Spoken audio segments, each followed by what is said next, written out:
नमस्कार, आप देख रहे हैं लोकल हरियाणा। मैं रवि सिंह। हमारे खास कार्यक्रम मुद्दे की बात में आज हम बात करते हैं महेंद्रगढ़ जिले से होकर गुजरने वाले नए रेलवे लाइन की। दरअसल पिछले दिनों से एक चर्चा जो महेंद्रगढ़ जिले में विशेष रूप से राजनीतिक चर्चा बनी हुई है और अब इस पर पूर्ण रूप से राजनीति भी की जा रही है। चर्चा है कि महेंद्रगढ़ जिले से होते हुए दादरी से शुरू होकर अलवर को एक रेलवे लाइन जाने वाली है। इस रेलवे लाइन को लेकर के अब राजनीति शुरू हो गई है। राजनीति किस कदर हो रही है वो आज हम आपको एक एक पर्त खोल करके बताएंगे। दरअसल इस मुद्दे को लेकर जब से ये मुद्दा सुर्खियों में आया है उसके बाद धीरे धीरे अब इस पर राजनीतिक टिक्का टिप्पणियां भी होनी शुरू हो गई है और इसको लेकर के हरियाणा में पूर्व शिक्षा मंत्री रामविलास शर्मा की तरफ से बयान आया। उन्होंने कहा कि जो रेलवे लाइन है वह महेंद्रगढ़ से होकर गुजरेगी, इसके लिए वो प्रयास करेंगे।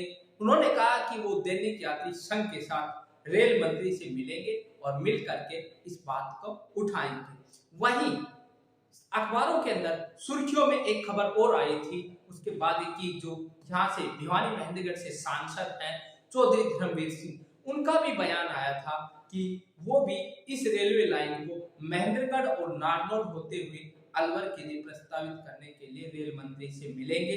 यहाँ तक कि खबरों में तो ये भी कहा गया था कि धर्मवीर सिंह इसके लिए संसद में भी मांग उठाएंगे, सवाल पूछेंगे। इसके बाद अब क्योंकि इस पर राजनीति शुरू हो चुकी है तो हमने भी अब इस पर लोगों की राय लेनी शुरू कर दी है कि लोग क्या सोचते हैं, क्या मांग करते हैं।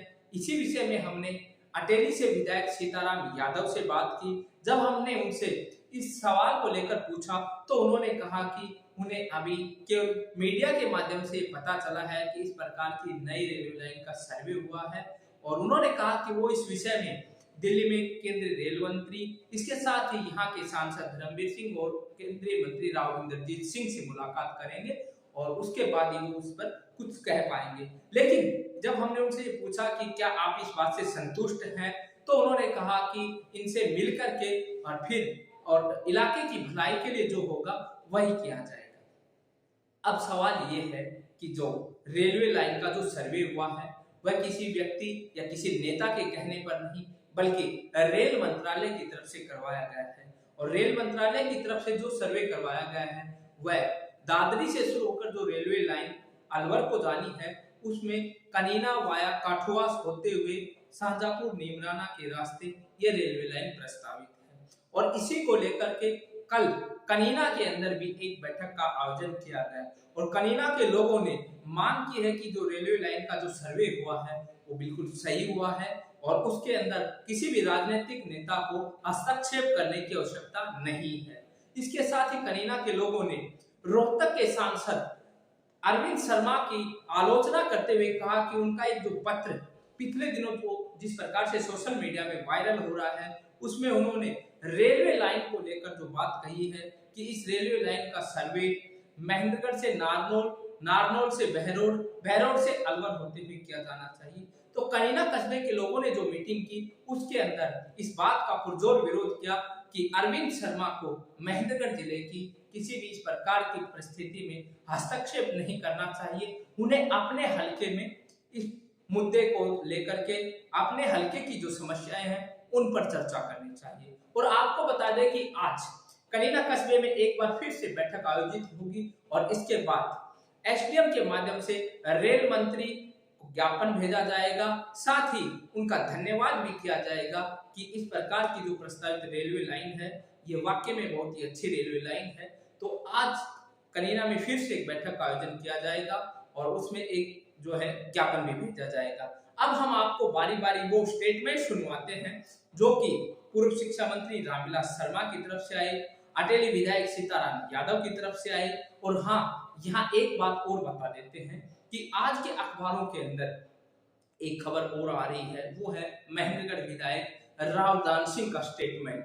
महेंद्रगढ़ विधायक रावदान सिंह का भी आज एक स्टेटमेंट आया हुआ है अखबारों में और उन्होंने इस रेलवे लाइन का दोबारा से सर्वे करते हुए इसे महेंद्रगढ़ से होकर गुजारने की मांग की है।